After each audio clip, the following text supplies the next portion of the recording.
The moldy sandwich landed on Marcus Reynolds's first-class tray with deliberate contempt as Claire Wilson's lips curled into a satisfied smirk. The distinguished CEO watched her performance with measured calm, his finger discreetly activating the airline surveillance system he had commissioned as part owner of Elite Airways. Behind the curtain, Claire's whispered slurs about how these people didn't belong in first class recorded perfectly, each word cementing her fate, while Marcus documented the treatment with patient precision. His calculated silence as he pressed the call button again carried more threat than any confrontation could. Not anger, but quiet resolve that would transform this ordinary flight into the most devastating miscalculation of Claire's career. Before we go any further, comment where in the world you are watching from and make sure to subscribe. Marcus Reynolds adjusted his custom-tailored suit jacket as he settled into Seat 2A of Elite Airways Flight 347 to San Francisco.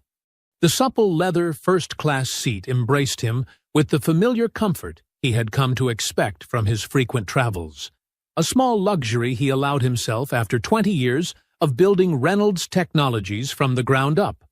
As other passengers boarded the aircraft, Marcus pulled out his tablet and opened an email containing the quarterly performance reports for Elite Airways, the airline he partially owned through a silent investment partnership he had established 3 years prior.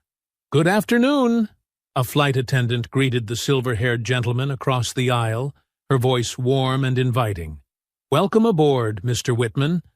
May I offer you a glass of our signature champagne before takeoff?" Marcus observed the interaction from his peripheral vision while continuing to review the impressive revenue figures on his screen.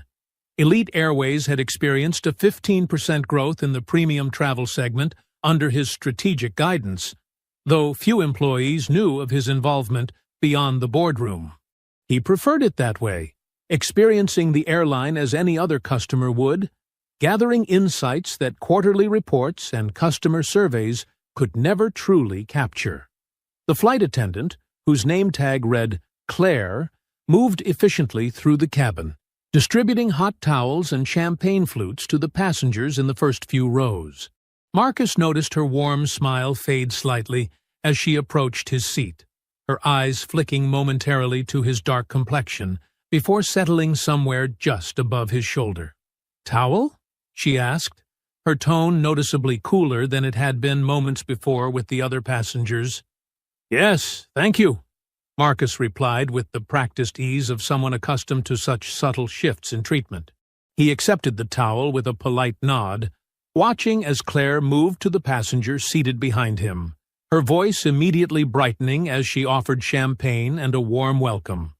Marcus returned his attention to his tablet, swiping to review the customer satisfaction metrics he had personally championed as vital indicators of the airline's performance. The irony wasn't lost on him as he waited for his own pre-departure beverage, the one he had specifically ordered when booking his ticket, just as he always did. 10 minutes passed. The remaining first-class passengers received their drinks, including a middle-aged couple who boarded after Marcus and were now sipping from crystal flutes filled with bubbling champagne. Marcus closed his tablet and pressed the call button, his finger lingering momentarily as he considered whether this small battle was worth fighting. With a silent exhale, he pressed it firmly. Claire returned, her expression tight. "Yes, sir?" "I believe I'm still waiting for my pre-departure beverage," Marcus said, his voice measured and professional.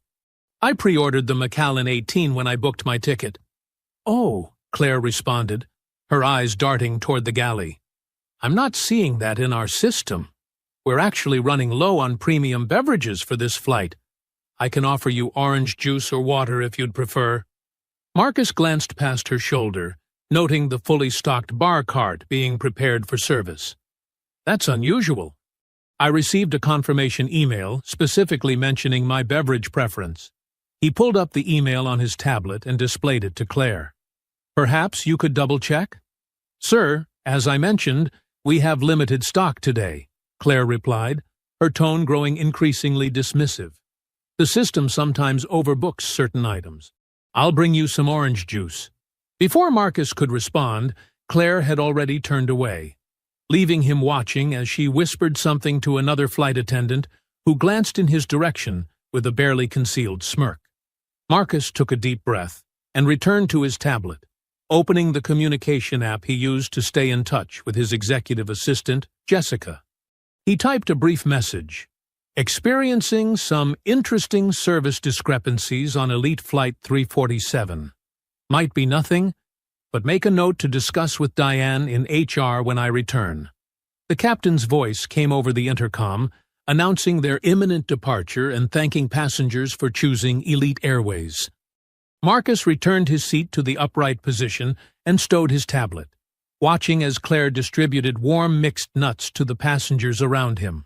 When she reached his row, she placed a small packet of pretzels on his tray table, the kind typically served in economy class, before continuing her rounds. Marcus examined the sealed package with a clinical detachment that belied the slow burn of realization forming in his gut. This wasn't merely poor service or an oversight. The pattern was becoming unmistakable. As the plane began to taxi toward the runway, Marcus reopened his messaging app and sent Jessica another text. "On second thought, please contact Diane immediately. I want to know if there have been any other service complaints filed by minority passengers in first class over the past quarter. And remind me, when did we install the cabin surveillance system in the premium cabins?" The response came quickly. "System went live 3 months ago across the entire fleet. All footage stored for 30 days. Should I be concerned?" Marcus watched as Claire and another flight attendant disappeared behind the galley curtain, their hushed laughter drifting back to the cabin. "Not yet," he typed, "but stay close to your phone. I may need you to make some calls before we land." The aircraft accelerated down the runway, and Marcus felt the familiar pressure against his chest as they ascended into the clouds. What should have been the beginning of a peaceful 6-hour flight was quickly transforming into something else entirely. A test of patience, professionalism, and principles that would have consequences far beyond this journey from New York to San Francisco. The seatbelt sign dimmed with a soft chime as the aircraft reached cruising altitude, prompting the cabin crew to begin their service preparations. Marcus Reynolds closed his eyes briefly, recalling the board meeting just 3 years ago when he had proposed a substantial investment in Elite Airways.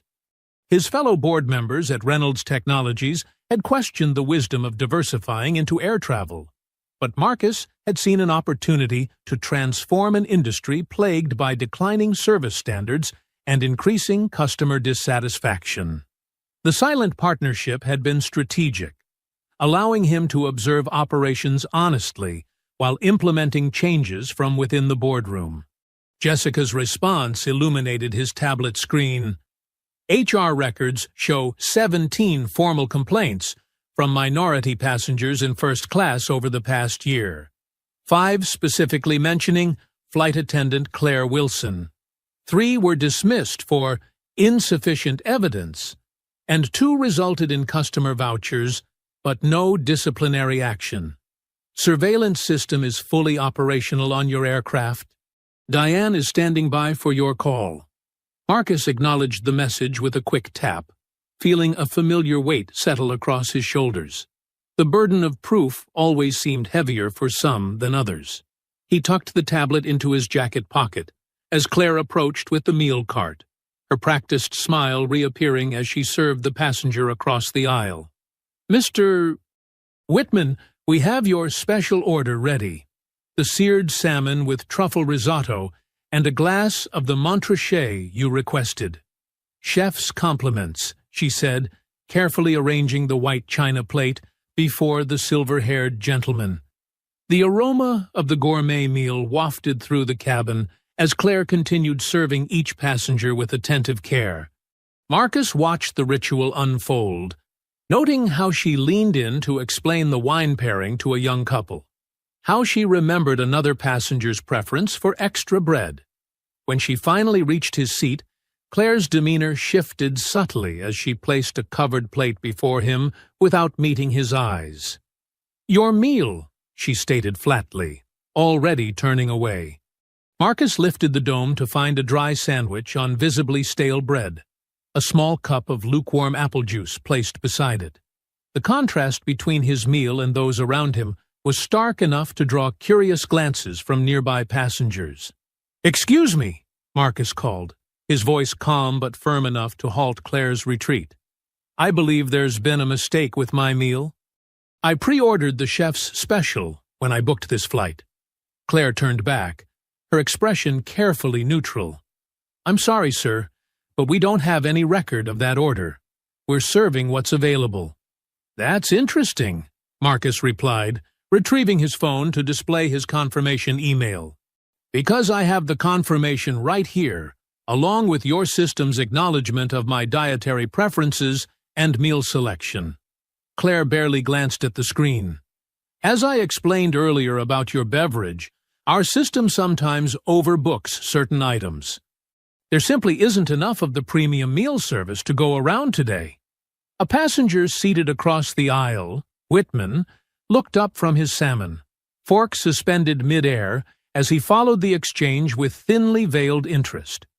Marcus noticed but maintained his focus on Claire. "I see plenty of premium meals being served," he observed, gesturing discreetly to the surrounding passengers. "Perhaps you could explain why I'm the only one in first class receiving what appears to be an economy meal?" Claire's smile tightened. "Sir, we have to prioritize certain guests based on status and loyalty program standing. I assure you, this is standard procedure." "I'm a Platinum Elite member," Marcus stated evenly. "I've flown over 200,000 miles with this airline in the past year alone." "I'll check with my supervisor," Claire replied, her tone making it clear she had no intention of doing so. She disappeared behind the galley curtain, leaving Marcus with the unappetizing meal before him. Marcus sat motionless for a moment, considering his options. 20 years of navigating corporate America as a black executive had taught him the value of choosing his battles wisely.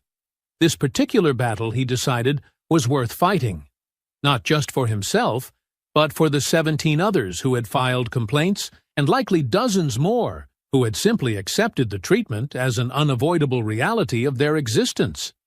He pressed the call button again, waiting patiently as minutes ticked by without response. Finally, a different flight attendant approached, a younger man whose name tag read Michael. "Can I help you?" Michael asked, his tone suggesting that helping was the last thing he wanted to do. "Yes," Marcus responded, maintaining his professional demeanor. "I'd like to speak with the purser or chief flight attendant about an issue with my meal service." Michael's eyes narrowed slightly. "Claire is handling this section. What seems to be the problem?" "I pre-ordered a meal that wasn't delivered, and I've been given what appears to be an economy class option instead," Marcus explained, aware that several passengers were now openly watching the interaction. "When I inquired about it, I was told that certain passengers were being prioritized over others, despite my Platinum Elite status." "Sir, sometimes we have to make service adjustments mid-flight," Michael stated, his voice taking on a patronizing edge. "I'm sure Claire explained this to you. We simply can't accommodate every special request." Marcus nodded slowly, taking note of Michael's badge number as he spoke. "I understand service adjustments. What I don't understand is why everyone around me received the premium meal they ordered while I received this." He lifted the sandwich, which had begun to curl at the edges as it dried out. "Perhaps you could explain the criteria being used for these adjustments?" Michael's posture stiffened. "Sir, I'm going to have to ask you to lower your voice. You're disturbing other passengers." Marcus hadn't raised his voice at all, and he was keenly aware that the only disturbance was the one created by the increasingly obvious disparity in service. A quiet tension settled over the first-class cabin as passengers exchanged uncomfortable glances, some pointedly returning to their meals, while others continued to observe with unmasked curiosity. "I haven't raised my voice," Marcus stated calmly. "I'm simply asking for an explanation for the discrepancy in service." Behind Michael, Claire reappeared, whispering something to her colleague before both of them retreated to the galley.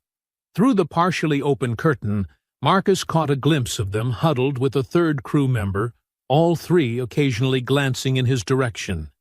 Marcus reached for his phone again, opening his email to find the direct contact information for Diane Chen, the head of HR at Elite Airways.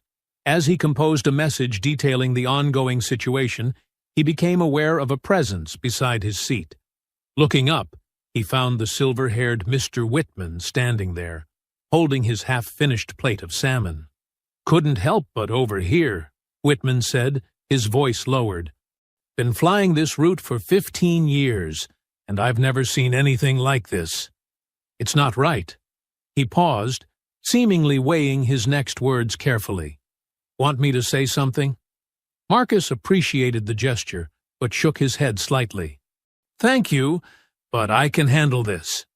He returned his attention to his phone, adding another paragraph to his email as the crew members continued their whispered conversation behind the curtain, unaware of the silent documentation taking place or the storm gathering on the digital horizon. Marcus set his phone down and cautiously examined the sandwich before him. The bread's edges had an unmistakable greenish tint that grew more pronounced as he gently lifted the top slice. Dark spots of mold peppered the underside, confirming what his instincts had already told him. This wasn't merely poor service, but something deliberately malicious. He carefully replaced the bread and pushed the plate away, his appetite thoroughly extinguished by the discovery. "Everything all right with your meal, sir?" It was Michael again, his voice carrying a hint of mockery that wasn't lost on the passengers within earshot. "No, it's not," Marcus replied evenly, gesturing toward the sandwich. "There's visible mold on this bread. I'd like to speak with the captain about this situation." Michael leaned closer, examining the sandwich with exaggerated scrutiny. "I don't see anything unusual. Perhaps you're mistaken." "I assure you I'm not," Marcus stated, maintaining his composure despite the escalating provocation. "This bread is clearly spoiled, and I'd like to know why I was served it when everyone else received fresh, high-quality meals." Claire appeared beside Michael, her face flushed with what appeared to be irritation rather than embarrassment. "Is there a problem here?" "Again?" "Yes, there is," Marcus responded, directing his attention to Claire. "I've been served moldy bread while everyone around me enjoys their premium meals.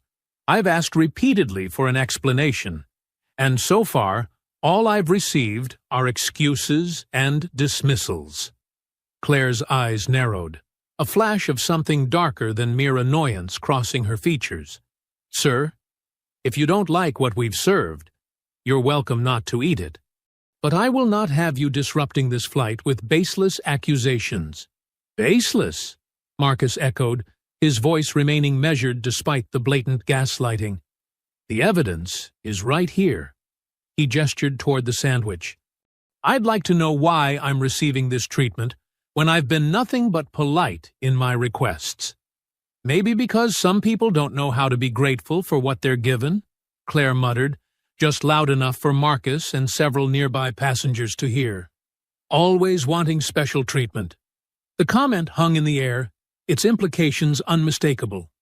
An uncomfortable silence descended over the first-class cabin as passengers shifted in their seats, some pretending not to hear, while others exchanged knowing glances.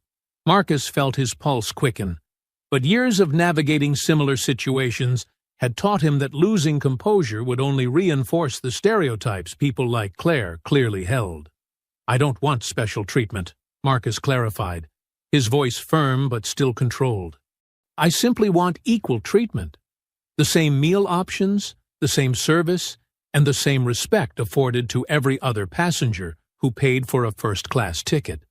Claire's demeanor shifted, her professional mask slipping further as she leaned closer to Marcus, lowering her voice. "Listen, I don't know how you got into this cabin, but we both know you don't belong here. So why don't you just sit quietly and be thankful you're not back in economy where—" "Claire!" Michael interrupted, suddenly aware that several passengers had angled their phones in their direction. "That's enough. Let's discuss this in the galley." As the two flight attendants retreated behind the curtain, Marcus exhaled slowly, processing what had just occurred. The woman's prejudice had finally surfaced explicitly, confirming what her actions had already suggested. Marcus reached for his phone again, this time opening the Elite Airways Executive app, a secure platform accessible only to senior management and major stakeholders. With a few taps, he accessed the live feed from the cabin surveillance system, confirming that cameras were indeed recording. Behind the galley curtain, raised voices carried into the cabin despite attempts to keep the conversation private. "I cannot believe these people." Claire's voice emerged clearly in a momentary lull of the aircraft's ambient noise. "He probably used points or some diversity program to get up here. Did you see how he was dressed? Acting like he owns the place." Marcus's finger hovered over the messaging icon, considering whether to alert Diane immediately or to let the situation unfold further. The decision was made for him when the galley curtain parted, and a third crew member emerged, the purser, based on her uniform insignia. "Mr. Reynolds," she began, her tone professionally neutral, but with an underlying tension. "I understand there's been some confusion with your meal service. I want to assure you that we take all passenger concerns seriously." "Thank you," Marcus responded, noting her strategic use of his name. Clearly, someone had finally checked the passenger manifest. "As I explained to your colleagues, I pre-ordered a meal that wasn't delivered, and instead received food that appears to be spoiled." The purser nodded, her expression carefully composed. "We're investigating the situation. In the meantime, I can offer you a selection from our business class menu, if that would be acceptable." "What I find interesting," Marcus replied, ignoring the downgraded offer, "is that your colleague suggested this treatment was intentional, with rather specific implications about why I might be receiving it." The purser's professional veneer cracked slightly. "I'm sure there's been a misunderstanding. Claire is one of our most experienced flight attendants." "Experience doesn't preclude prejudice," Marcus observed quietly, aware that nearby passengers were still following the exchange. In fact, sometimes it merely provides more opportunity to act on it. The intercom crackled to life suddenly, and the captain's voice filled the cabin. "Ladies and gentlemen, this is Captain Hoffman speaking. Our flight attendants have informed me of a situation in the first-class cabin. I want to remind all passengers that crew instructions must be followed at all times for safety reasons. Any disruptive behavior will not be tolerated." The message was clear in its implications.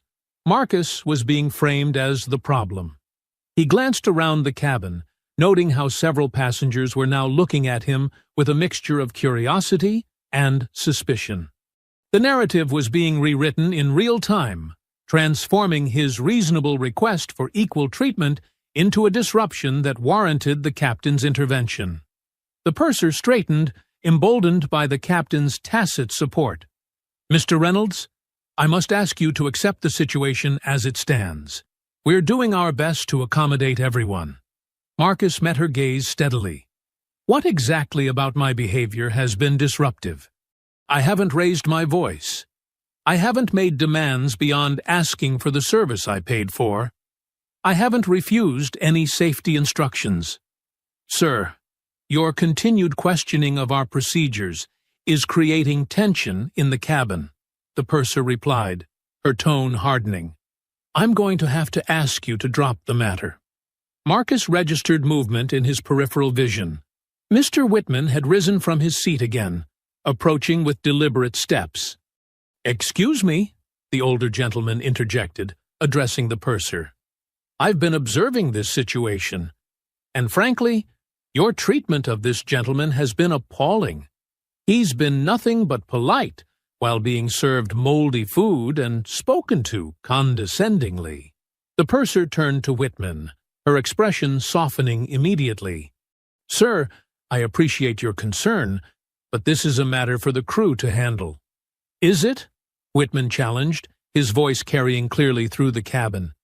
"Because from where I'm sitting, it looks like blatant discrimination.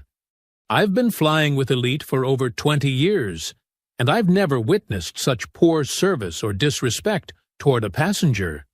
A murmur of agreement rose from several other passengers, the tide of opinion visibly shifting as people began to connect the dots between Marcus's treatment and the color of his skin. The purser's expression tightened as she realized she was losing control of the narrative. "We'll bring you something from business class right away, Mr. Reynolds," she stated abruptly, turning on her heel to retreat to the galley. "That won't be necessary," Marcus called after her, his voice calm but carrying clearly. "What's necessary is an explanation for why I'm being treated differently from everyone else in this cabin." The purser paused, visibly flustered by the direct challenge to authority. Before she could respond, the galley curtain parted again, and Captain Hoffman himself emerged, his face set in stern lines as he surveyed the first-class cabin. His gaze settled on Marcus with unmistakable hostility.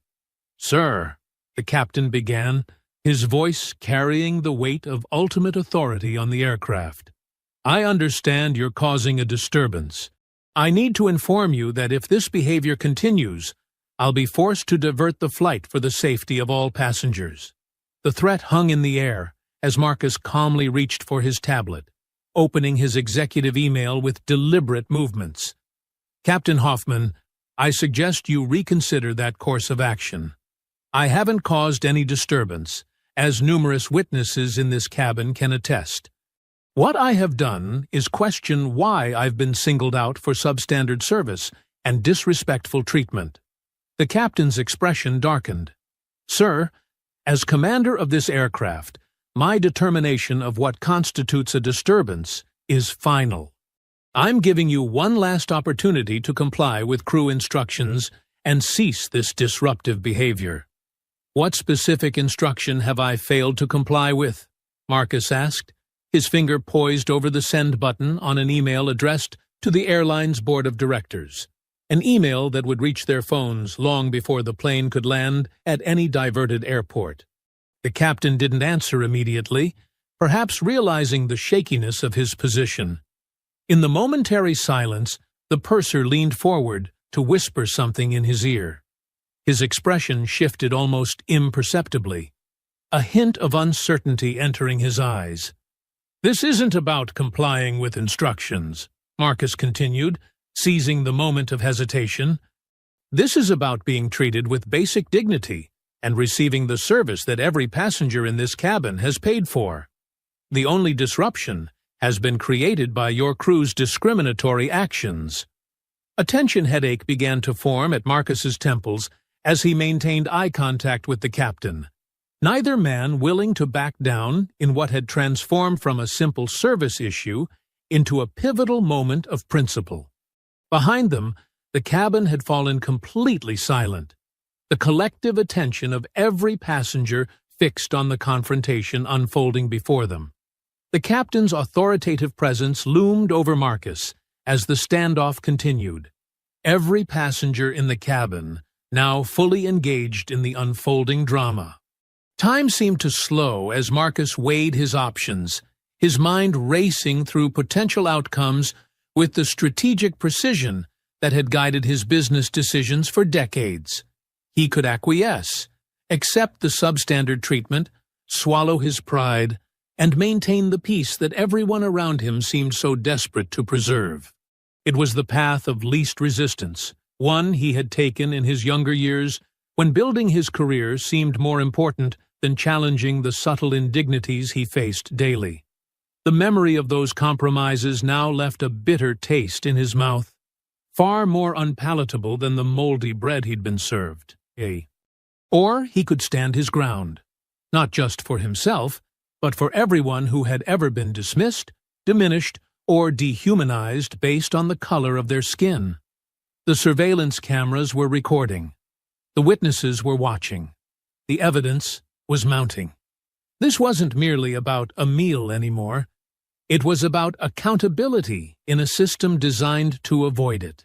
"Captain Hoffman," Marcus finally spoke, his voice carrying a quiet strength that commanded attention, "before you make a decision that will affect everyone on this aircraft, I think there's something you should know."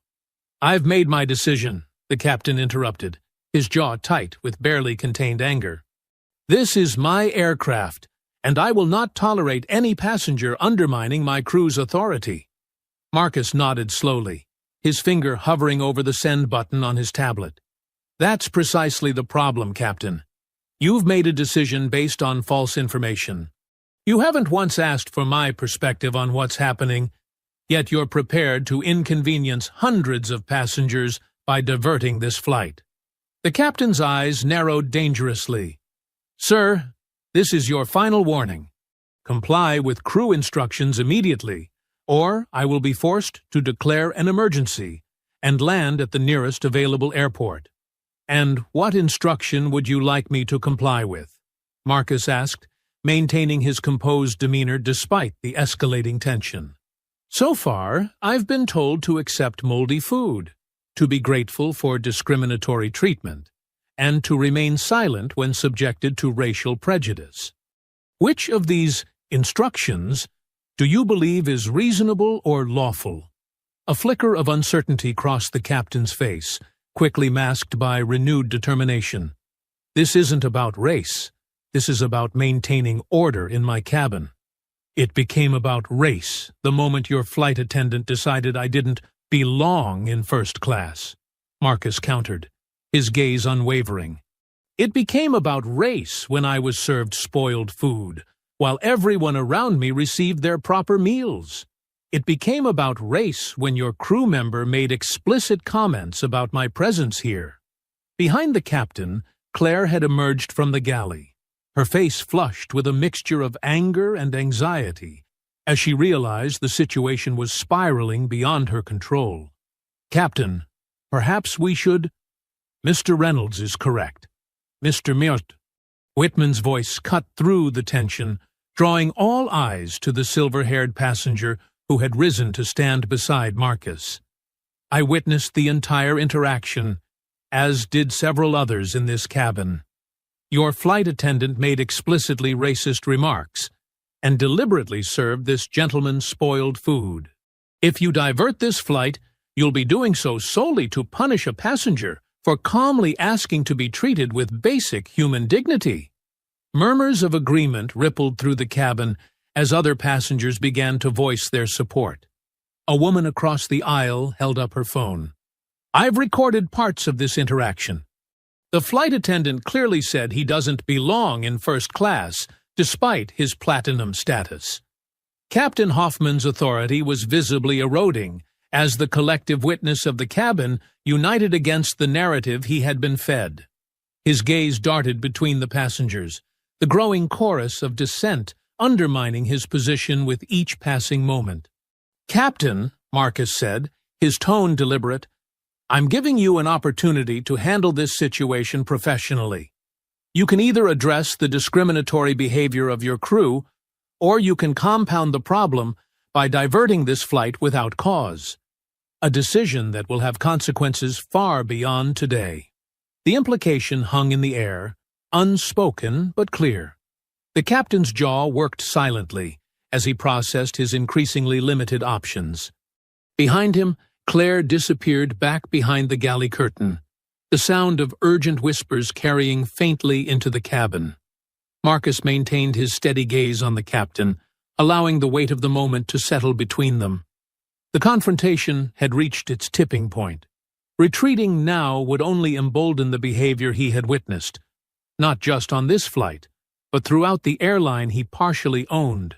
The responsibility to act weighed heavily on his shoulders, a burden he had carried throughout his career as he navigated spaces never designed with people like him in mind. With deliberate calmness, Marcus pressed send on the email he had composed to the board of directors. an email detailing the discriminatory treatment he had experienced and requesting an immediate review of the aircraft's surveillance footage. The quiet chime of confirmation seemed to echo in the tense silence of the cabin. "I've just communicated with the airline's executive team," Marcus stated, his voice carrying clearly across the hushed cabin. "I've requested that they review the surveillance footage from this flight, which I believe will provide conclusive evidence of the treatment I've received. I have also asked them to prepare for the possibility that you might divert this flight without legitimate cause." The captain's expression darkened at the direct challenge to his authority. "Surveillance footage? There are no cameras in this cabin." "Actually, Captain Hoffman, there are," Marcus corrected him, his tone matter-of-fact. "The premium cabin surveillance system was installed 3 months ago across the entire fleet. Every interaction in this cabin for the past hour has been recorded and stored on the airline's secure servers, including the conversations that took place behind that curtain." The color drained from Captain Hoffman's face as the implication registered. Behind the galley curtain, Marcus could hear Claire's voice rising in panic, though her words were indistinct. The captain's hand moved to his communication device, but he hesitated, suddenly uncertain of his next move. "Captain," Marcus continued, seizing the moment of uncertainty, "I understand that you're in a difficult position. You've been given incomplete information by your crew, and you're trying to maintain order on your aircraft. But the facts of this situation are not in dispute. They've been witnessed by multiple passengers and recorded by the cabin surveillance system. The question now is how you choose to proceed." The intercom crackled suddenly, and a flight attendant's voice announced from the cockpit, "Ladies and gentlemen, this is your first officer speaking. We're experiencing some technical difficulties with our originally planned route. The captain will be returning to the flight deck momentarily to assess the situation. Please remain in your seats with your seatbelts fastened until further notice." The announcement was clearly a pretext, a transparent attempt to salvage the rapidly deteriorating situation. Captain Hoffman's expression had transformed from authoritative confidence to barely concealed concern as he realized the potential consequences of his actions. Without another word, he turned and strode toward the cockpit, leaving the first-class cabin in a buzz of whispered conversations and speculative glances. The purser approached Marcus cautiously, her demeanor markedly different from minutes earlier. "Mr. Reynolds, I want to apologize for the misunderstanding. We'll have a proper meal brought to you immediately from business class." "This isn't about the meal anymore," Marcus replied evenly. "This is about addressing a pattern of discriminatory behavior that appears to be tolerated within this airline." The purser's professional mask slipped, revealing genuine anxiety beneath. "Sir, I assure you that Elite Airways has strict policies against any form of discrimination. This was an isolated incident." "Was it?" Marcus interrupted, his voice level but firm.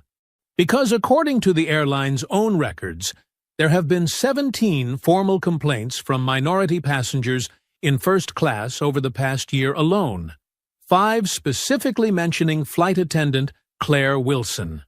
3 were dismissed for insufficient evidence, and 2 resulted in customer vouchers, but no disciplinary action.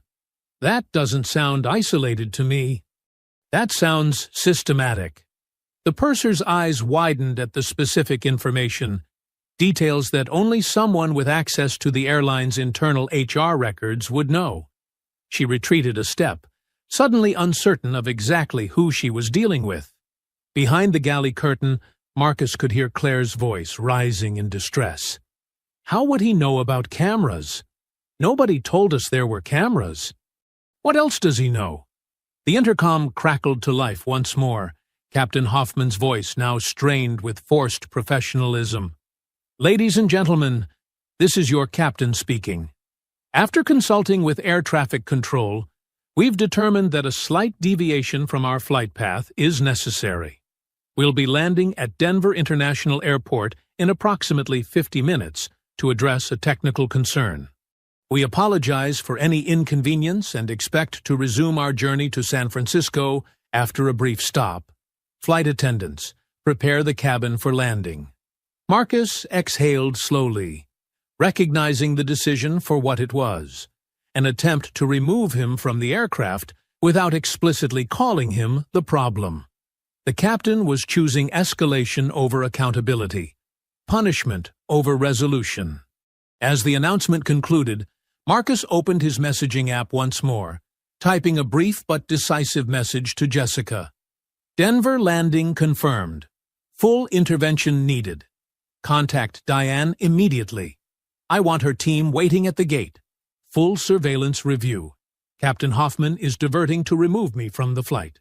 The response was instantaneous. Already on it. Diane deploying to Denver now. Board has been notified. Stand by for further updates. Around him, passengers began to murmur in frustration at the unexpected delay. A businessman checked his watch with visible annoyance, while a young couple whispered anxiously about connecting flights. The ripple effects of the discrimination Marcus had experienced were now spreading throughout the aircraft, affecting every passenger's journey, a microcosm of how unchecked prejudice inevitably damages the whole, not just its intended target. As the aircraft began its descent toward Denver, Marcus sat back in his seat, his expression calm despite the storm raging around and within him. The confrontation had escalated beyond anything he had anticipated when he first questioned the substandard meal. But perhaps this was always where such moments were destined to lead, to crossroads where one either acquiesced to injustice or stood firmly against it, regardless of the consequences. Here's Block 4, tension builds, for First-Class Justice. First-Class Justice, Block 4. Tension builds. The atmosphere in the cabin grew increasingly tense as the aircraft began its descent toward Denver. Passengers throughout first class whispered among themselves, casting glances at Marcus, while the flight attendants avoided eye contact altogether, moving through their landing preparations with mechanical efficiency. Marcus remained composed, reviewing the chain of events that had led to this unexpected diversion, each moment crystallizing in his memory as evidence for what would undoubtedly become a watershed moment for elite airways. His tablet chimed softly with an incoming message from Jessica. Diane has confirmed surveillance system is active and recording. Legal team downloading footage now. HR representatives and airport officials will be waiting at Gate B-17 in Denver. CEO has been notified and is monitoring the situation personally. Marcus acknowledged the update with a slight nod, as if to himself. The machinery of corporate accountability was now in motion, systems he had helped put in place during his 3 years of silent partnership with the airline. He had always believed that true change required both ideal principles and practical mechanisms to enforce them. Today, those mechanisms would be tested. Captain Hoffman's voice crackled over the intercom again, the strain in his tone barely masked by professional detachment. Cabin crew, prepare for landing. We'll be on the ground in approximately 15 minutes. Through the partially open galley curtain, Marcus could see Claire and Michael huddled in urgent conversation, their faces tight with concern. Claire's gestures grew increasingly agitated as Michael checked his phone, his expression darkening with each passing moment. Marcus couldn't hear their words over the aircraft's descent noise, but their body language conveyed mounting anxiety. A soft chime from his tablet drew Marcus's attention to another message from Jessica. Surveillance audio recovered from galley. Sending transcript now. The attached file opened automatically, revealing a conversation that had taken place behind the curtain shortly after his interaction with the captain. Claire, I can't believe this is happening. Who does he think he is? Michael. I told you we should have just given him the regular meal. Claire. Why? So he can come up here and act like he owns the place? These people need to learn their place. Michael. Lower your voice. You know we're not supposed to. Claire. What? Say what we're all thinking? First, they take over coach. Now they're pushing into first class. Next thing you know, they'll be flying the planes. Captain Hoffman. What's the situation here? Claire. Captain, that passenger in 2A is being disruptive.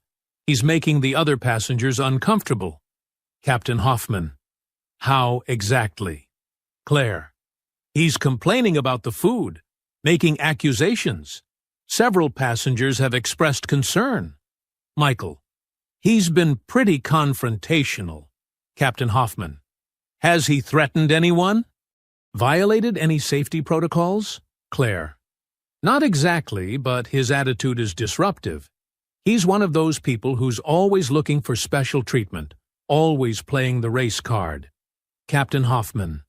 I see. Well, we can't have disruptions in the cabin. I'll have a word with him. Claire. Maybe we should just divert, get him off the plane. Put him on the no-fly list so he doesn't cause problems for other crews. Captain Hoffman. Let me handle this. If he doesn't cooperate, that's exactly what we'll do. Marcus closed the transcript, a mixture of vindication and weariness washing over him. The naked prejudice in the conversation confirmed what he had already known, but seeing it documented so explicitly still struck him with the force of an unexpected blow. This wasn't just poor service or a misunderstanding. It was deliberate discrimination coordinated among multiple crew members, including the captain himself. Across the aisle, Mr. Whitman leaned slightly toward Marcus. I couldn't help noticing you seem remarkably calm for someone being diverted to Denver, he observed quietly. Almost as if you expected this. Marcus met the older man's gaze with a measured smile. Let's just say I've learned to prepare for various contingencies in my line of work. Whitman nodded thoughtfully. Investment banking? Technology and strategic consulting, Marcus replied. Reynolds Technologies. Recognition dawned in Whitman's eyes. You're Marcus Reynolds, he said, realization tempering his voice. Your company implemented the digital transformation for half the Fortune 500. Among other projects, Marcus acknowledged modestly. Whitman's expression shifted to something between amusement and admiration. Something tells me Captain Hoffman has made a significant tactical error today. Before Marcus could respond, the aircraft touched down on the Denver runway with a firm jolt, the thrust reversers roaring as they decelerated rapidly. The usual post-landing announcements followed, but with a notable deviation from standard protocol. Rather than thanking passengers for choosing Elite Airways, Captain Hoffman tersely instructed them to remain seated until further notice, citing security procedures that needed to be followed. Marcus's phone vibrated with an incoming call, a direct line he reserved for his most senior executives and critical situations. Jessica's voice came through clearly as he answered, Marcus, are you all right? I'm fine, he assured her, speaking quietly, but without concern for being overheard. What's the situation on the ground? Diane and the team are at the gate. Airport security has been briefed that this is an internal airline matter, not a security threat. They've agreed to stand down and let our people handle it. The surveillance footage has been reviewed by legal. It's conclusive. And the board? Fully informed. The chairman called an emergency session for tomorrow morning, but he's already authorized you to take whatever actions you deem necessary in the interim. His exact words were, clean house if you have to. Marcus nodded to himself, the weight of responsibility settling across his shoulders. What had begun as a personal affront had escalated into a moment that would define the culture of an entire organization, one that carried his silent investment and, by extension, his tacit endorsement of its practices. The implications extended far beyond this flight, this crew, or even this airline. It represented a crossroads in how corporations addressed the persistent reality of discrimination in spaces presumed to be beyond its reach. The aircraft came to a complete stop at the gate, but the usual bustle of deplaning did not begin. Instead, the cabin remained eerily quiet as passengers awaited further instructions, the tension palpable in the recycled air. Captain Hoffman emerged from the cockpit, his uniform crisp, but his expression taut as he made his way down the aisle toward Marcus. "Mr. Reynolds," the captain began, his tone carefully neutral, "I need to ask you to deplane first. There are representatives waiting to speak with you at the gate." Marcus met the captain's gaze steadily. "I'm aware of that, Captain Hoffman. But before I leave this aircraft, I'd like to understand precisely why we've been diverted. For the record." The captain's jaw tightened almost imperceptibly. "As I announced, we're addressing a technical concern." "And what technical concern would that be?" Marcus pressed, his voice calm but unyielding. "Something that developed suddenly after I questioned your crew's discriminatory behavior?" Captain Hoffman glanced around at the attentive passengers, clearly uncomfortable with the public challenge to his authority. "Sir, this is not the appropriate forum for this discussion. If you have concerns about your treatment, customer service representatives will be happy to address them at the gate." "I think this is precisely the appropriate forum," Marcus countered, gesturing to the cabin around them. "These passengers have had their travel plans disrupted. They deserve to know why. Was there actually a technical issue with this aircraft, Captain Hoffman?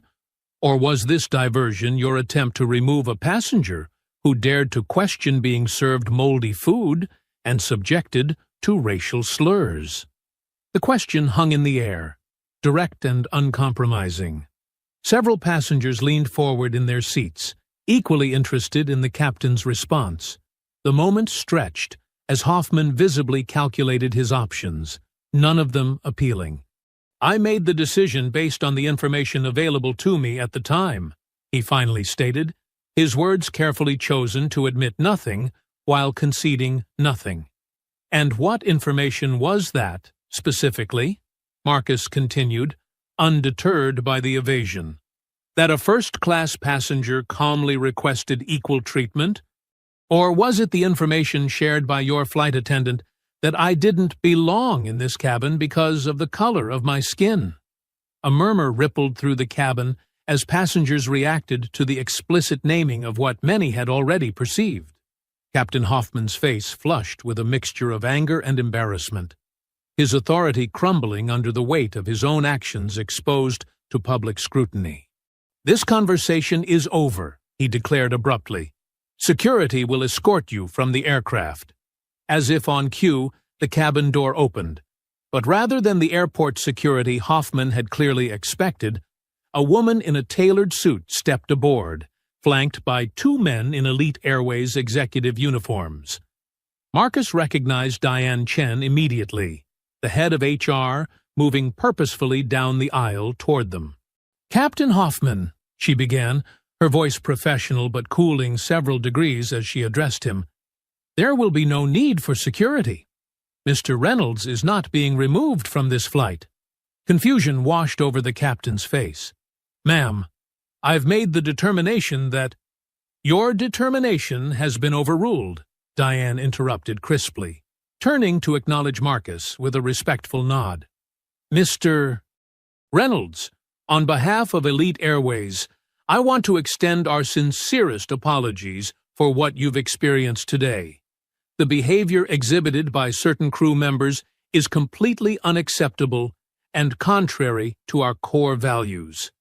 The captain's expression cycled rapidly through disbelief, anger, and dawning comprehension as he processed the implications of Diane's presence and her deferential treatment of the passenger he had been attempting to remove. "Ms. Chen, with all due respect, I am the commander of this aircraft, and—" "Not any more, Captain," one of the executive officers interjected, his tone leaving no room for argument. "You and your crew are being removed from duty pending a full investigation. A replacement crew is already boarding through the rear entrance. They will complete this flight to San Francisco once this matter is resolved." The captain's face paled, as the full gravity of the situation finally registered. His gaze shifted to Marcus, reassessing the passenger he had dismissed so easily, struggling to reconcile his presence with the corporate response now unfolding. "Who exactly are you?" he asked, his voice barely audible.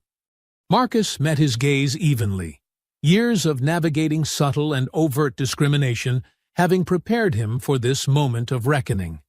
"Someone who believed your airline could do better," he replied simply. "Someone who still does."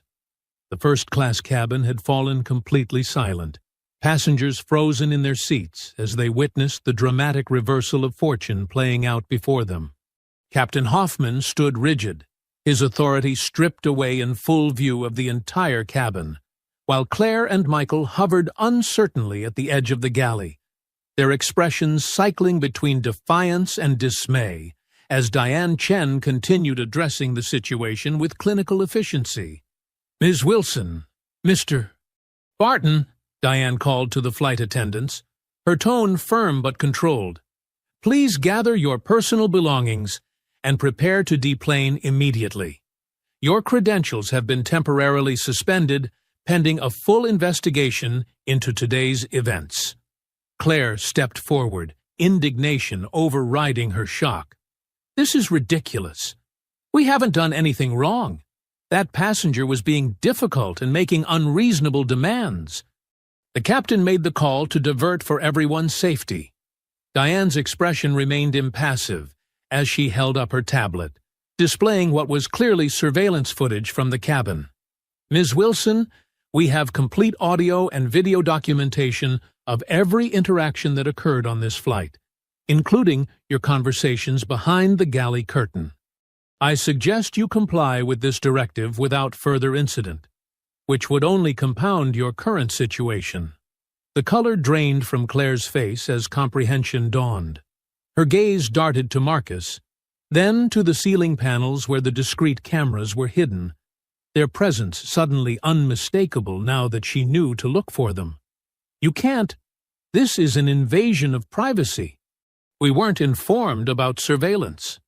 Page 17 of your employment contract and page 4 of the Flight Attendant Handbook both clearly state that all premium cabins are subject to monitoring for quality control and security purposes," Diane replied without hesitation. "This policy was implemented 3 months ago, and all crew members were notified through multiple channels, including the mandatory training sessions you signed off on completing."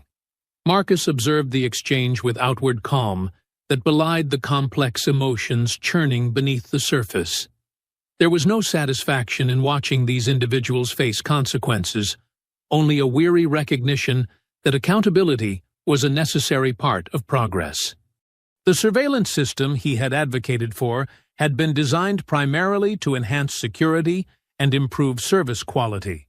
Its role in documenting discrimination had been a contingency he had hoped would never be necessary. Captain Hoffman turned to Marcus, his professional demeanor cracking under the strain of public humiliation. "You planned this, didn't you? Came onto my aircraft looking for trouble, baiting my crew into making a mistake." "Captain Hoffman," Marcus replied evenly, "I boarded this flight with the same expectation as every other passenger, to receive the service I paid for and to be treated with basic dignity. The only thing I planned was a business trip to San Francisco. Everything that followed was the result of choices made by you and your crew." The captain's jaw worked silently, searching for a retort that wouldn't further incriminate him. Finding none, he turned abruptly and strode toward the exit, his rigid posture a last attempt at preserving what little dignity remained. Claire and Michael followed reluctantly, casting venomous glances at Marcus as they passed. As the disgraced crew members disappeared through the jetway, a collective exhale seemed to pass through the cabin. The tension that had built over the past hour began to dissipate, replaced by a buzz of whispered conversations as passengers processed what they had witnessed. Several reached for their phones, undoubtedly composing social media posts that would spread the story far beyond this aircraft. Diane approached Marcus, lowering her voice to maintain some semblance of privacy in the crowded cabin. "Mr. Reynolds, I can't begin to express how deeply sorry we are for what happened today. This is a complete failure on multiple levels, and I assure you it will be addressed thoroughly." Marcus nodded, appreciating her professionalism while recognizing that this moment called for more than standard corporate damage control. "Thank you, Diane. I know this isn't representative of the company's values, at least not the values we aspire to, but clearly there are systemic issues that need to be addressed." "Absolutely," she agreed, her expression grave. "The replacement crew will be aboard momentarily, and they'll complete the flight to San Francisco. In the meantime, is there anything we can do to make this right for you?" Marcus considered the question, looking around at the passengers who were still watching the exchange with rapt attention. Some appeared sympathetic, others uncomfortable, and a few seemed openly resentful of the delay. In that moment, Marcus made a decision that transcended his personal experience, one that acknowledged the collective impact of discrimination, even when directed at an individual. "Yes, there is," he replied, his voice quiet but resolute. "But I'd like to address all the passengers once the new crew is settled. This disruption has affected everyone on this flight, and they deserve an explanation." Diane nodded, understanding the implications of his request. "Of course. The replacement captain and crew should be here within 10 minutes. I'll arrange for you to use the intercom system." As Diane stepped away to coordinate with the ground staff, Marcus's phone vibrated with another message from Jessica. "Board chairman wants to speak with you urgently." Media already picking up chatter about an Elite Airways flight diversion involving discrimination. "How do you want to handle this?" Marcus typed a quick response. "Tell the chairman I'll call once we're airborne again. As for media, no comment until I've addressed the passengers and we've gathered all the facts. Have legal prepare a statement emphasizing our commitment to addressing the incident transparently and comprehensively. This isn't just about damage control, it's an opportunity for meaningful change." He'd barely sent the message when another notification appeared, a news alert mentioning Elite Airways, and an unscheduled landing following allegations of discriminatory treatment. The digital age meant that even events unfolding at 30,000 feet couldn't remain isolated for long. By the time they reached San Francisco, this incident would likely be making headlines across the country. Mr. Whitman leaned across the aisle again, his expression thoughtful. "Quite a turn of events," he observed quietly. "I've been flying this airline for 20 years and never imagined I'd witness something like this. Part owner, I'm guessing?" Marcus smiled slightly, appreciating the older man's perceptiveness. "Silent partner. I prefer to experience the airline as a regular passenger. It provides insights you can't get from quarterly reports and customer satisfaction surveys." Whitman nodded appreciatively. "Smart approach, though I imagine today's insights weren't what you had in mind." "No," Marcus agreed, his expression sobering. "But perhaps they were necessary. Some problems remain invisible until they're experienced firsthand." Their conversation was interrupted as the cabin door reopened and the replacement crew boarded the aircraft. The new captain, a woman in her mid-50s with silver-streaked hair and an air of seasoned professionalism, moved directly to the intercom system. Her voice filled the cabin moments later, clear and authoritative without the defensive edge that had characterized Captain Hoffman's communications. "Ladies and gentlemen, this is Captain Sarah Lindstrom. I understand today's flight has experienced some unexpected challenges. My crew and I will be taking over from this point forward, and we expect to have you on your way to San Francisco within 20 minutes. We appreciate your patience and understanding during this transition." The announcement was met with scattered applause from passengers relieved that their journey would soon resume. Captain Lindstrom made her way through the first-class cabin, stopping briefly at Marcus's seat to introduce herself properly. "Mr. Reynolds," she said, her handshake firm and direct. "I want to personally assure you that my crew and I are committed to providing excellent service to all our passengers without exception. I understand you'll be addressing the cabin before we depart?" Marcus nodded, appreciating her straightforward approach. "Yes, with your permission. I believe the passengers deserve to understand why their travel plans were disrupted today." "I agree completely," she responded. "Just let me know when you're ready." As Captain Lindstrom continued to the cockpit, Diane returned to Marcus's side with a clipboard containing several documents. "These are the preliminary incident reports based on the surveillance footage and witness statements we've already gathered," she explained. "We'll conduct more thorough interviews once we reach San Francisco, but I wanted you to see the initial documentation." Marcus reviewed the reports carefully, noting the clinical precision with which they detailed the discriminatory comments and actions. The evidence was overwhelming and unambiguous, stripped of the emotional context that had made the experience so dehumanizing. On paper, reduced to timestamps and transcribed dialogue, the incident seemed almost mundane, a routine case of prejudice documented with corporate efficiency. But Marcus knew better. He had felt the weight of those dismissive glances, experienced the humiliation of being served spoiled food, while others dined on gourmet meals, endured the accusations of disruption when he had merely asked to be treated with basic dignity. These were the realities that reports could never fully capture, the lived experiences that policies alone could never address. As the replacement crew completed their preparations and passengers settled back into their seats, Marcus stood and made his way to the front of the cabin where Diane waited with the intercom handset. The moment had arrived to transform an individual injustice into a catalyst for collective change, to address not just what had happened on this flight, but what happened every day in boardrooms, restaurants, shops, and public spaces across the country. He accepted the handset from Diane, taking a deep breath as he prepared to address the passengers whose journeys had become unexpectedly intertwined with his own. The cabin fell silent in anticipation, all eyes focused on the man whose quiet dignity in the face of discrimination had brought them to this unprecedented moment. Here's Block 6, the landing and revelation, for first-class justice. First-class justice, Block 6, the landing and revelation.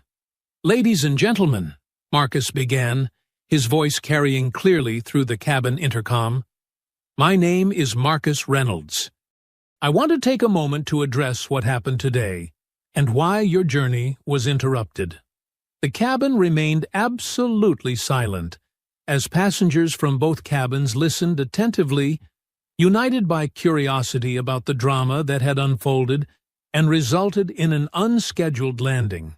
Some of you witnessed the interactions in first class that led to this diversion. What began as a simple request for the meal I had pre-ordered escalated into something much more serious when I was deliberately served spoiled food and subjected to discriminatory treatment based on my race.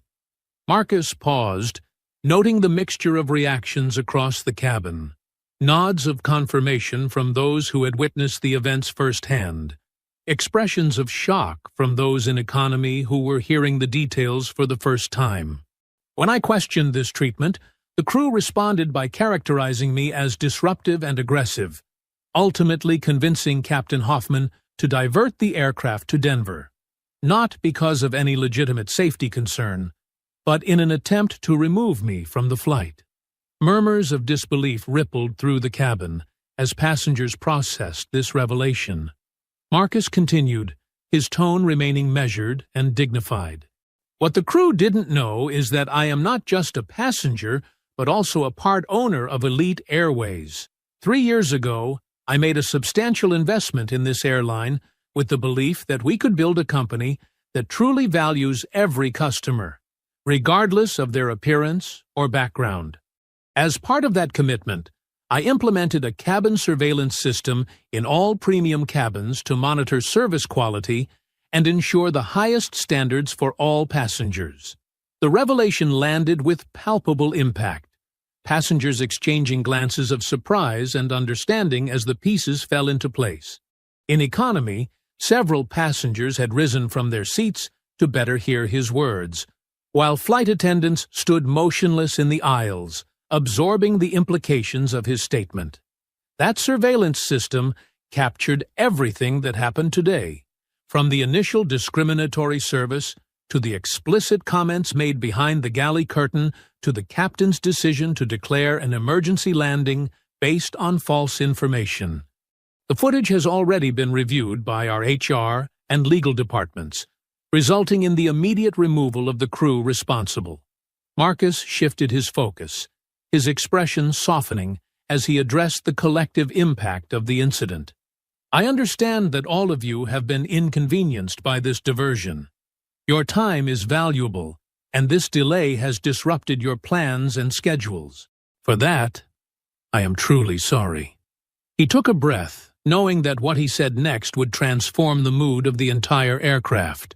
To acknowledge this inconvenience and demonstrate our commitment to addressing this incident properly, Elite Airways will be providing a full refund of today's ticket price to every passenger on this flight, along with $10,000 in compensation and 5 years of complimentary Elite status upgrades.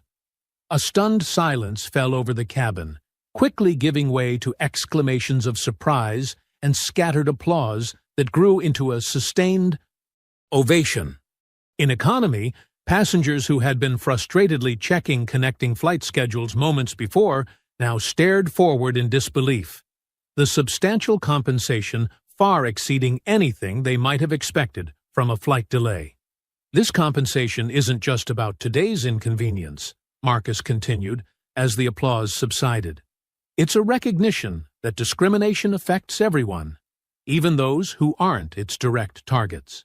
When we allow injustice to pass unchallenged in our presence, we become part of the environment that enables it.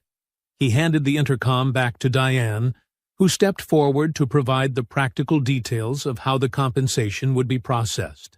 As she spoke, Marcus returned to his seat, suddenly aware of the emotional toll the confrontation had taken.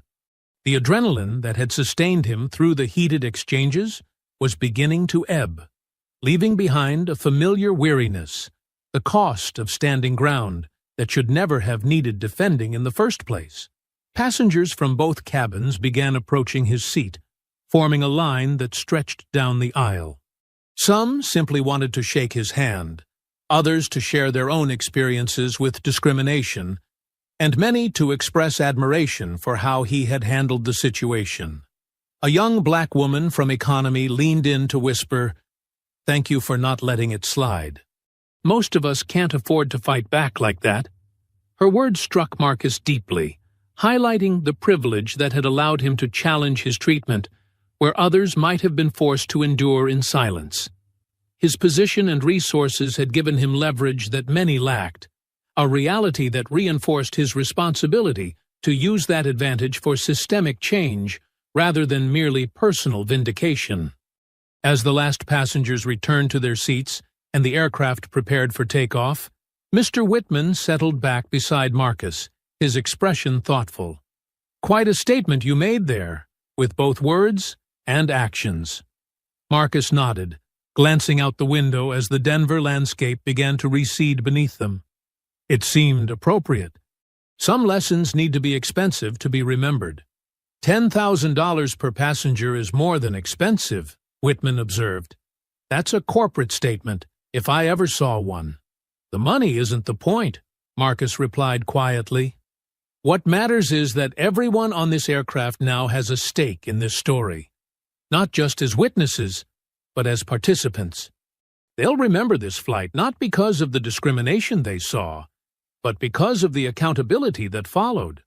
Whitman considered this, nodding slowly. You're playing a longer game than just addressing one incident.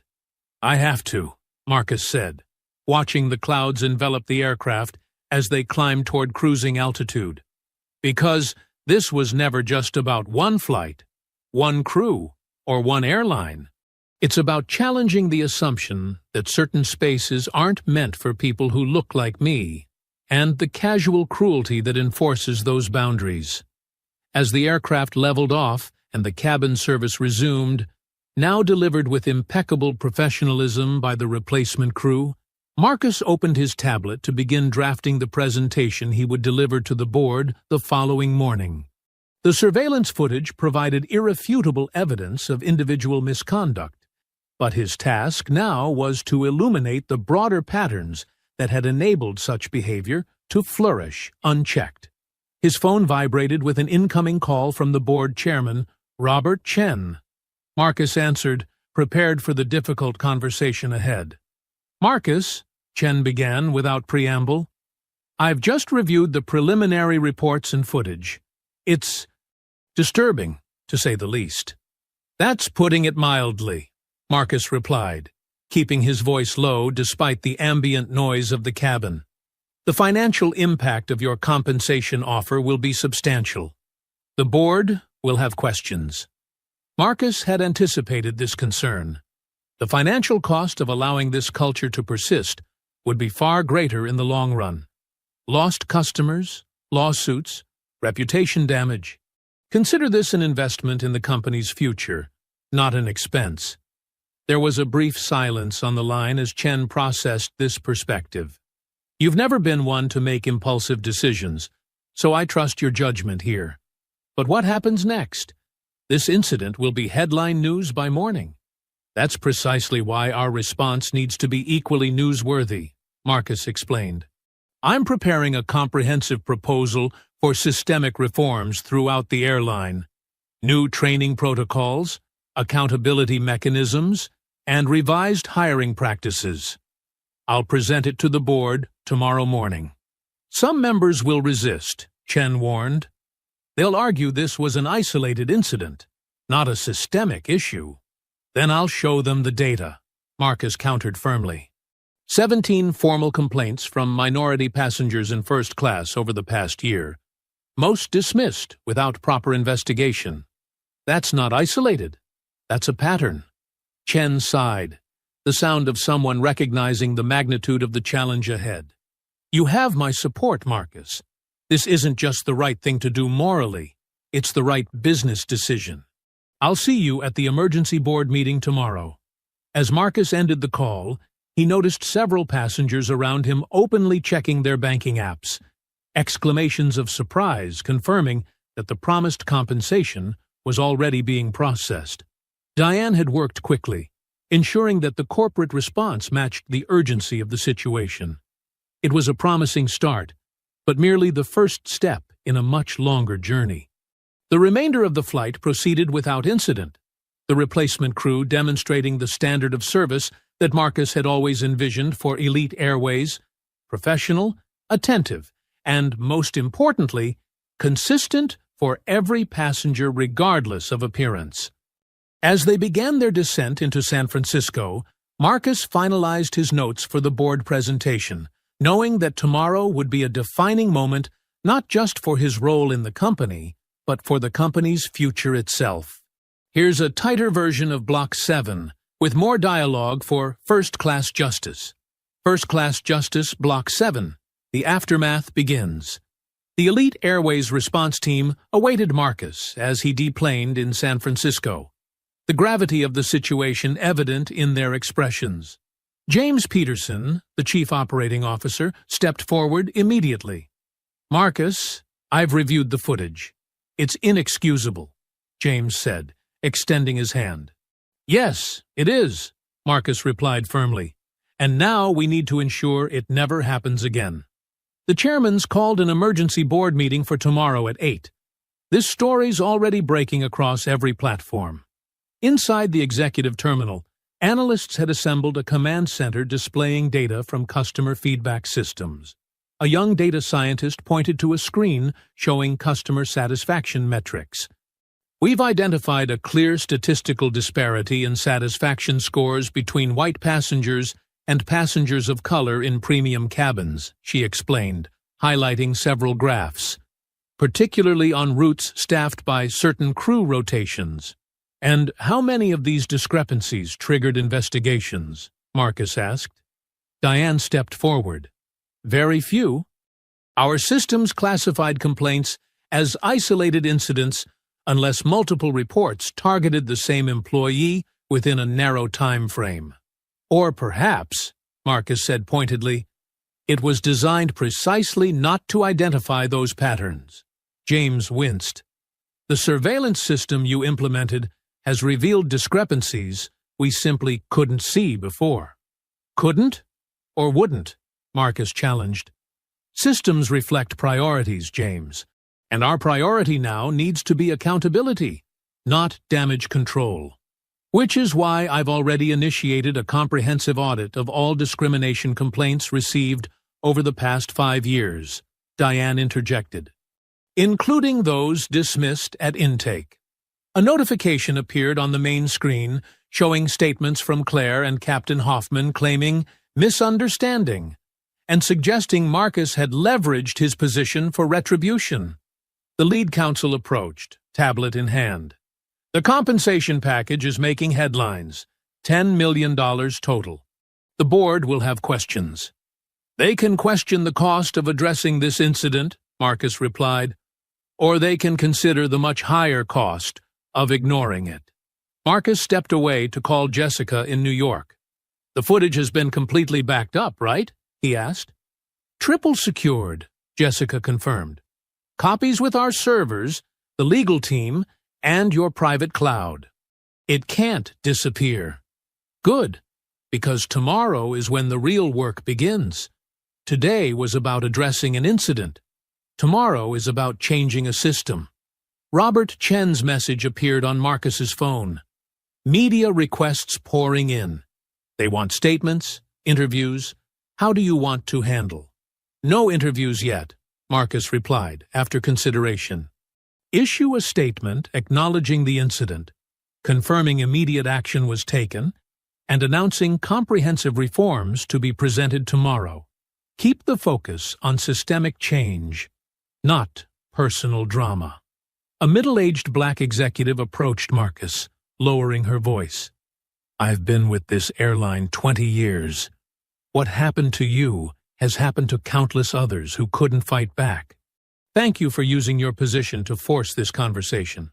This isn't just my fight, Marcus responded, meeting her gaze. And the changes we make can't just be about protecting executives in first class. She nodded. The board won't make this easy.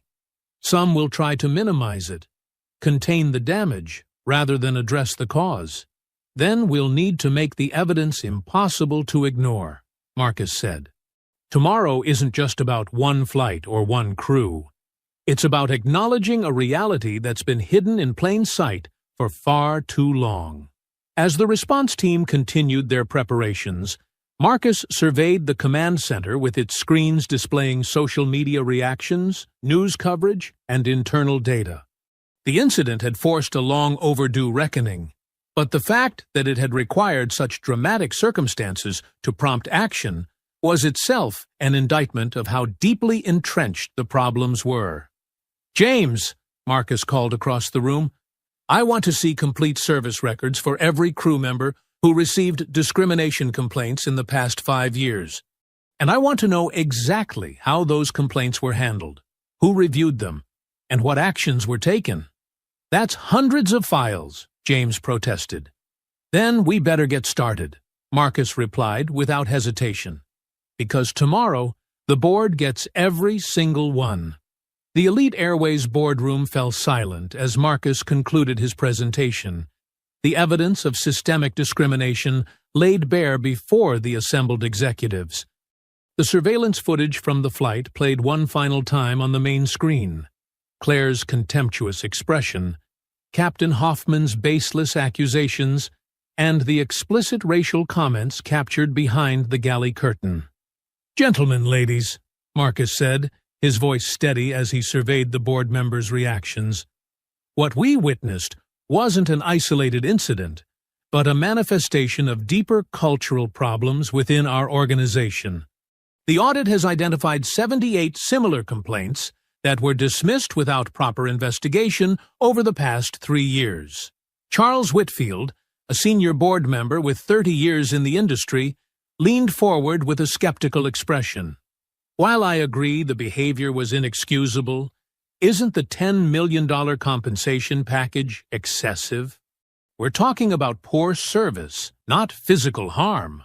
It wasn't just poor service, Marcus countered firmly. It was deliberate discrimination that culminated in an unnecessary flight diversion affecting every passenger. The compensation acknowledges both the inconvenience and our commitment to meaningful change. And this comprehensive reform package you're proposing? Victoria Hayes, another board member, gestured toward the thick binders distributed before the meeting. The implementation costs alone would run into millions. Consider the alternative, Marcus replied. Class action lawsuits, government investigations, sustained reputational damage. Our passengers have smartphones, Victoria. The next incident won't just reach our boardroom. It will go viral globally within hours. Robert Chen nodded in agreement. Marcus is right. We have a choice between leading this change proactively or being forced into it reactively under far less favorable circumstances. The debate continued for nearly 3 hours, with some board members resistant to acknowledging the systemic nature of the problem, while others pushed for even more aggressive reforms. Throughout, Marcus remained resolute, returning consistently to the evidence rather than allowing the discussion to drift into hypotheticals or defensive posturing.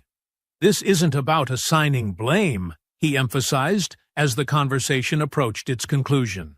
It's about building accountability into our systems so that every passenger receives the service and respect they deserve, regardless of how they look or where they come from.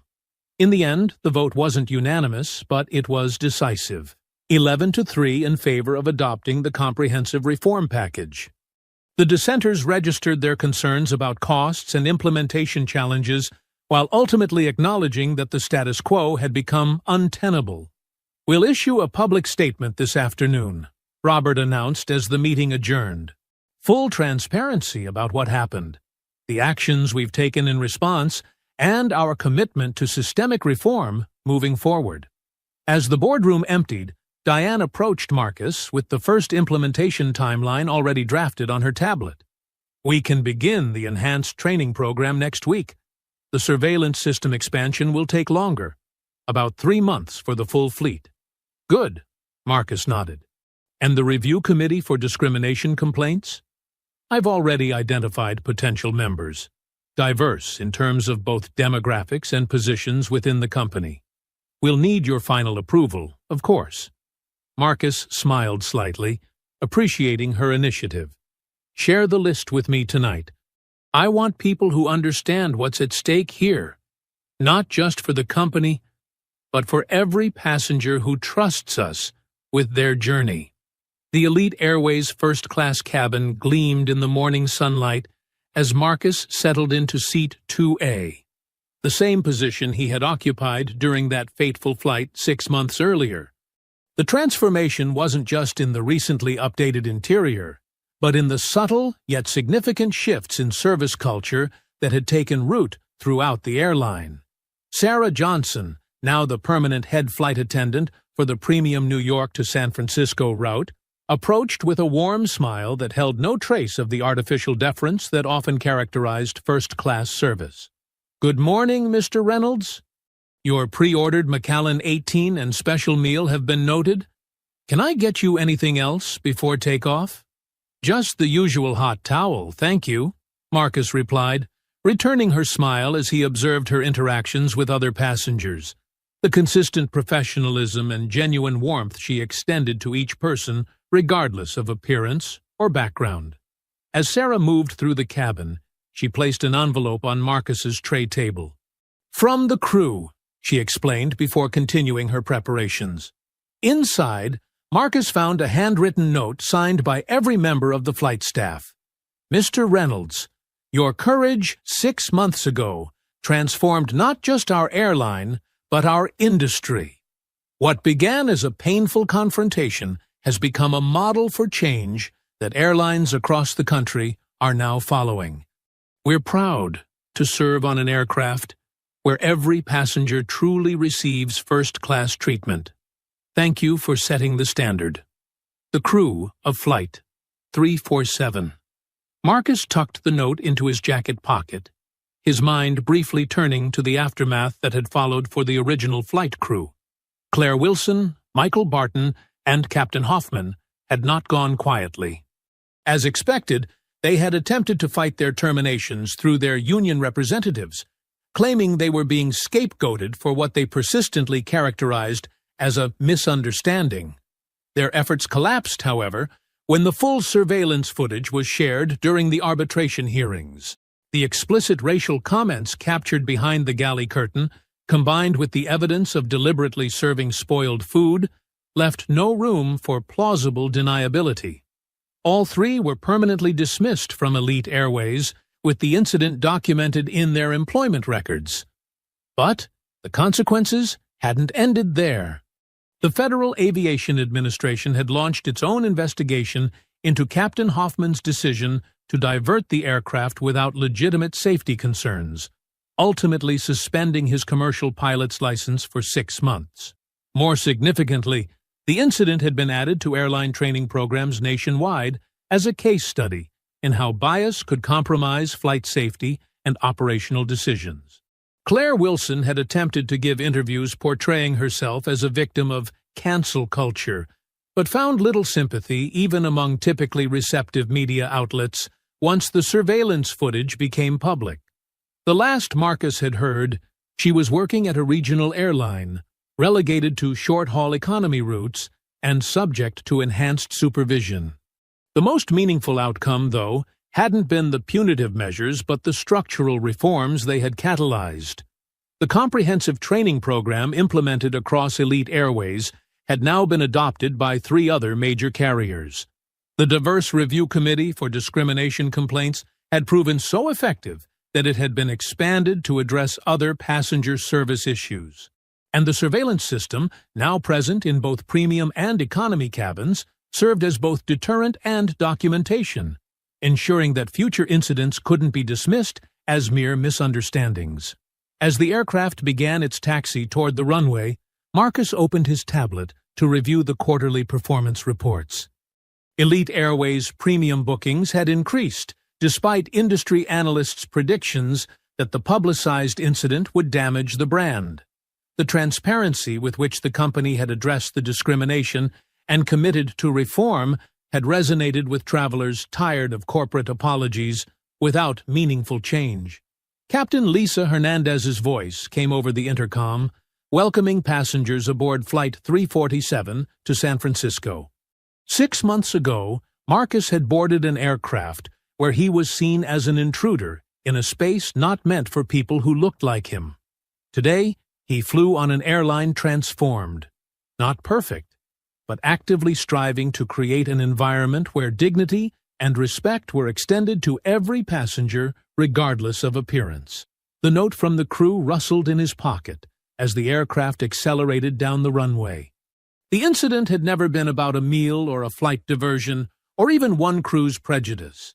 It had been about the simple yet profound principle that spaces designed for all must truly welcome all, and the recognition that meaningful change required not just addressing individual incidents, but transforming the systems that allowed them to occur.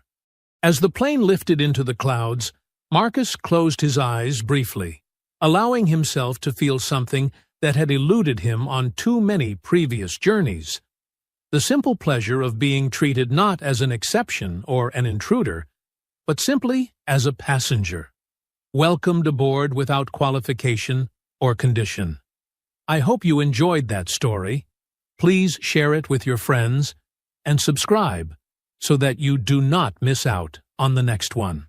In the meantime, I have handpicked 2 stories for you that I think you will enjoy. Have a great day.